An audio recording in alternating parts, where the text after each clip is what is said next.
squad-wise, everybody's good from the game. Scott McKenna's continued to progress, so it's looking like tomorrow's training could be a full house. Right. And thinking back to Saturday then, I know it's maybe tricky, but you've had a couple of days to think about it, things that you've learned from that are going to be pretty useful going into a different type of game against Morocco on Friday. I think the biggest learning is just the surroundings. That's the positive of having 2 games in the same city, same stadium, the familiarity of what we're going to. Because even when we've came in the past before, looking at the stadium, lovely stadium, not really sure what the atmosphere is going to be like, but then when you turn up, it really felt much tighter in terms of the connection between the fans and the players. Pitch was good. So that side of things are good. Even the matchday -1, going to the training facility, what that looks like, how that feels. So they're all the things that are the big pluses. In terms of games, it's going to be a different game. The main thing with that first game was, 1, second, we knew the fans would be there in their numbers. You could see at the start, the bottom bowl was predominantly all Scotland fans.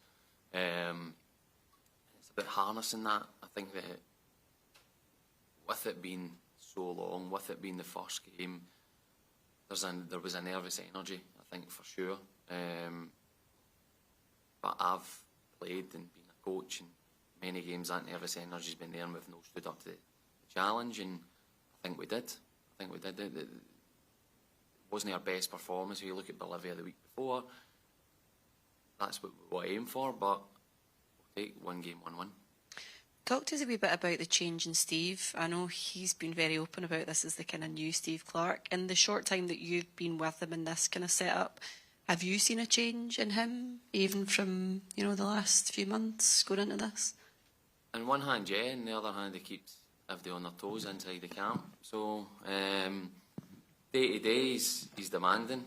But as I said, and I think there's been conversations before, just like previous tournaments, what's been good, what's not been good, what can we do better, what can we not, and that's from the manager, it's from the setup, it's for the schedule, it's the where we stay, it's how our days run, and I think that process has actually been excellent, if I'm honest. I've not been part of the previous tournaments, but in this one, majority of decisions have been good, and the manager recognises how big his mood will affect everybody else. So yeah, it's been a great 3 weeks. Make the photographers morning. Sorry about that. Raman. Stephen, when you get to major tournaments like the World Cup, is it all about the result? So, for example, going to the Morocco match, if Scotland just need a draw to get through, does it matter how that result is achieved or not? I think we're strip football back, it is about winning, simple as that.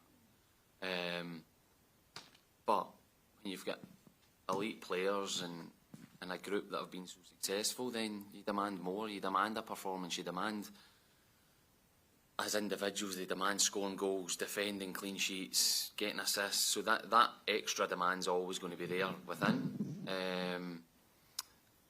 But if we're sitting here after 3 games and we've got points to win the group, second, or qualify through the group, then nobody's going to be complaining. If we continue to do it, then that's the main aim. Do we want to play the best, most enjoyable football we can? Obviously, everybody does. So, but that's the challenge going into these games.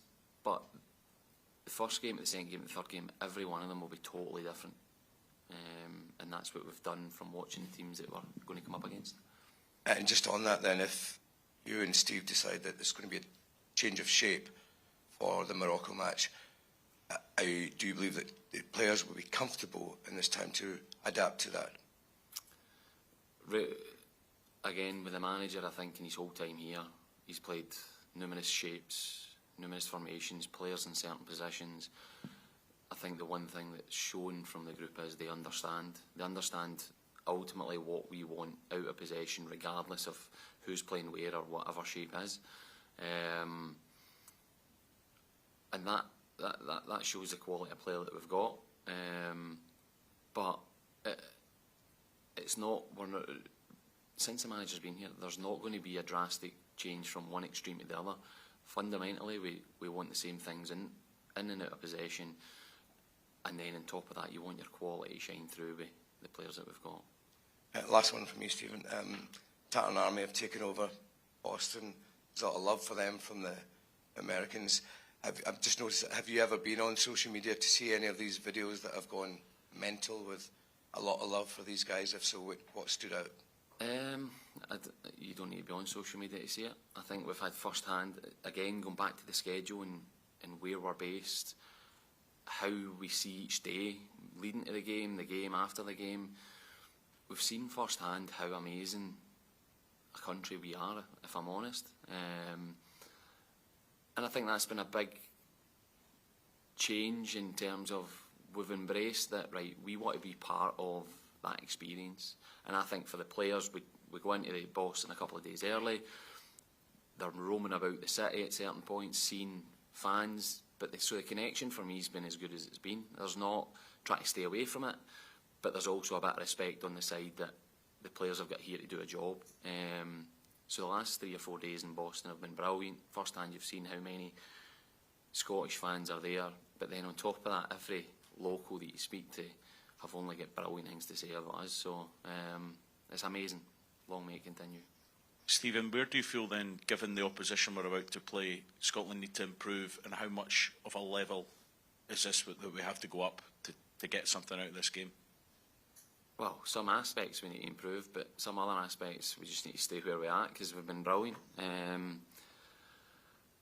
The games are different. I think each opposition have got different threats. Haiti on the counter-attack are lightning quick, really direct. And I don't think, and in the games cut leading up, they've carved the teams open and had great chances. They got a few counter-attacks against us, but in terms of massive chances, defensively we were solid. Morocco have got a way of playing, and they've got intelligent players and athletic players that are all over you, but they've got top quality, so you'll need to guard against that. We probably need to improve the initial controlling of the game at certain points, and that isn't just the opposition, that's the heat, that's the intensity of the game. It's not like you're back home and guys can just run for 90 minutes consistently. You need to manage the game better when it's so hot. So these are different small aspects, but the game plan will be different, as I said. So we'll work in that in the next few days and definitely be in a good shape come the Friday. Is that an easy switch, or is this a game that could suit Scotland in a way, having to approach it differently? Again, in some respects it will suit you better because maybe you'll have more time on the ball initially when you regain possession to get a bit of possession and get a feel for the game, whereas Haiti were on you. As soon as that turnover happened, they just try to nick the ball. So again, the opposition is going to dictate a lot of what's going to make it more difficult for you or how we can hurt them. Ultimately, that's the way we look at how we're going to plan for the game. But listen, confidence is high. We've played well. We've won a game. And it puts us in a nice position that we've probably not been in terms of that first game at the last Euros. You're on the back foot and you're having to react, whereas we've got a lot of good work done, but now can we push on for that? Stephen, can I ask you about the hydration break? You mentioned the importance of managing the game with the heat.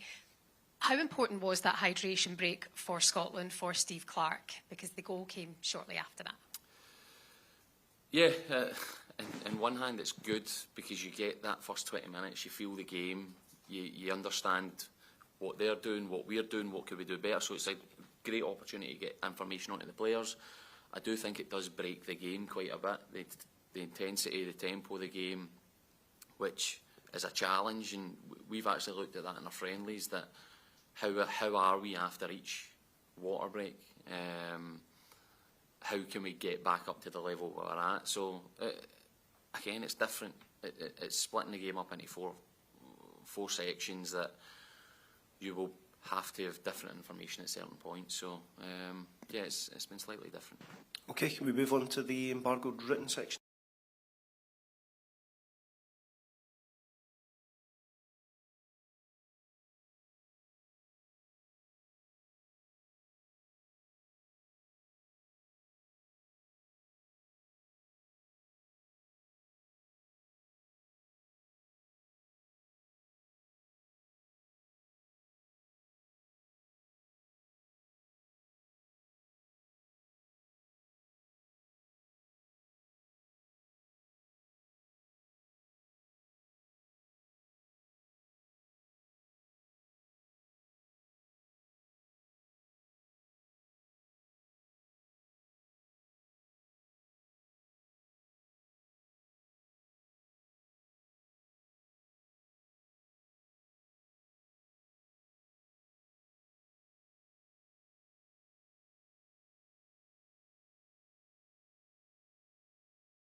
That's good though, just keep that going.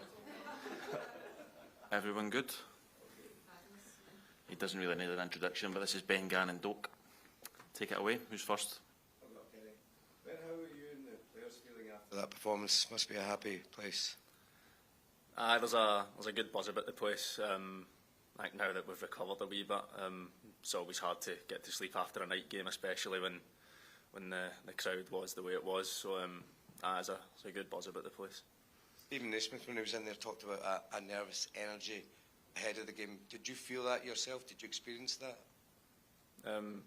For me personally, no, not at all. I think we done absolutely everything we needed to do to get here. I felt we were very well prepared. I felt myself and the rest of the lads training pre-camping in the week leading up to the game. So for me, there was the only time there was really nerves was when there was the national anthem. But I don't think that was nerves to play. I think that was just butterflies from the crowd. How do you feel about your own performance the other night, and what's the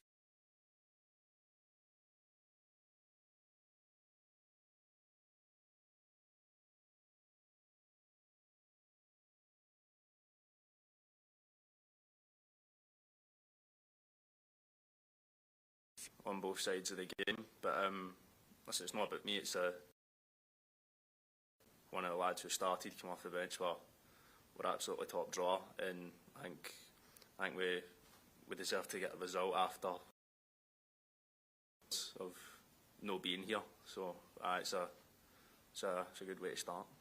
When you came off, Ben, was that physically were you challenged in that heat, or were you surprised when you got hooked? Nah, I was needing hooked.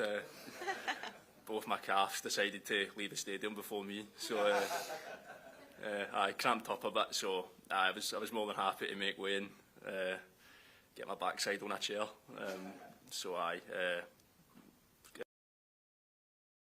Talk to us a little bit about that experience, because I guess you've been going over it in your mind loads of times before and what it might be like, but actually stepping out there, and you talked about the national anthem. I was just so focused on the game. I think that's a bit. It's not as if we're at Hampden anymore. We're a long way from home, and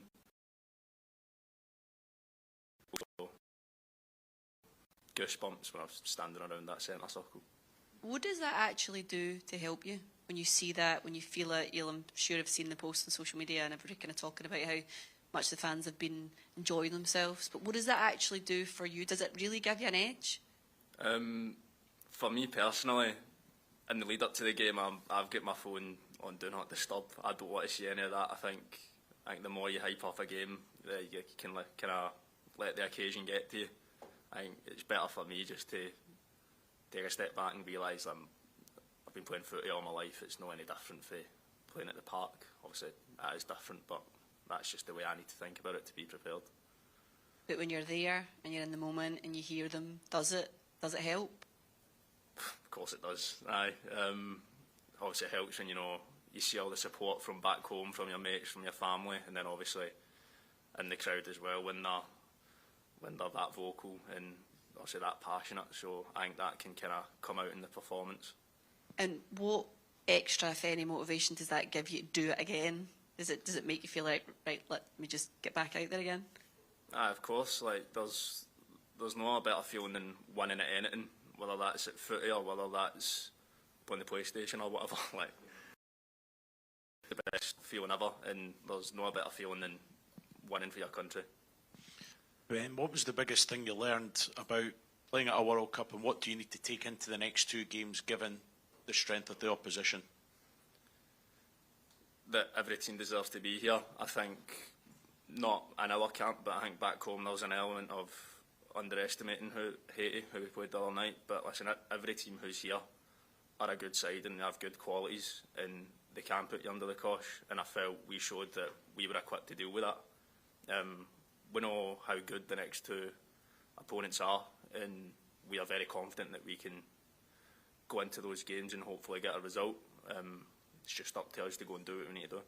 If the manager was to change the setup and how he approaches this game, do you feel that the team and you individually are adaptable enough to fit into that and make sure Scotland can get the result?